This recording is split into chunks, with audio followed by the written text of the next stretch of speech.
Bees were probably the second thing named in the world.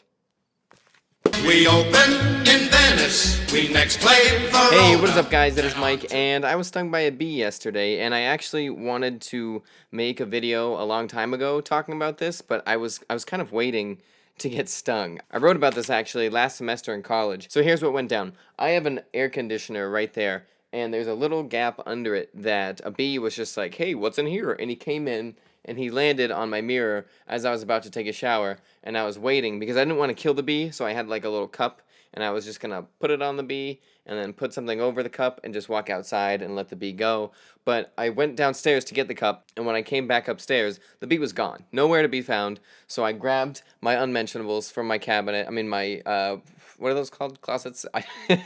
Real world's gonna be really tough. So I grabbed my unmentionables from the drawer, and then I push it closed, and I take a shower, and nothing happens. And 2 days later, I open the drawer up, and the bee flies out of the drawer and just lands back on the mirror where he was before. So first thing, I kind of feel violated, but I get the cup, I put the bee in it, I walk outside, and I put the cup on the ground, and I pull off the front, and the bee is just like sitting in the glass because it's seen some stuff now, so it's just sitting there like thinking about what it's gonna do next. And I hear something in the woods, and I don't know what it is. It doesn't sound like a squirrel, but it probably was. And as I'm looking at the squirrel or whatever it was, the bee must have just walked out of the glass and just came over and stung me, and then presumably died, because that's what bees do when they sting you. I actually looked it up. It's kind of gruesome. I don't know if you guys know this, but when a honeybee stings you, their stinger like can't pop out of their body. It's like stuck to them, but it's barbed, so they can't pull it back out of whatever they sting. And when the stinger gets stuck in your arm, it like rips the bee's insides out with it, which is kind of gross. I should have told you that before. And I was thinking, the bee stings you and then he dies, so he definitely turns around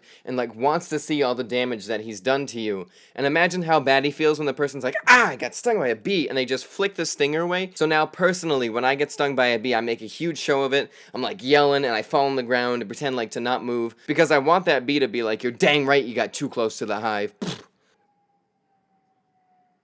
When planes go over my house, sometimes it sounds like a bomb. It's like...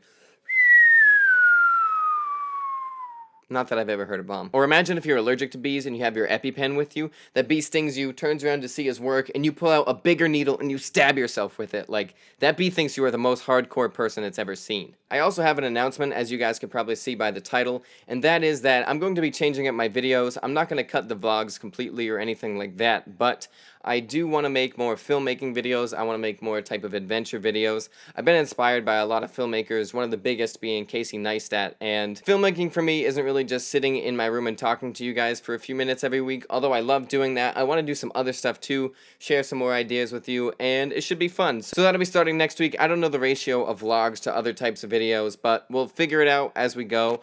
And I was peace. Still can't reach. Great. Love it. A troop of strolling players are we, not stars like L.B. Mayers are we, but just a simple band who roams about the land, dispensing Falderal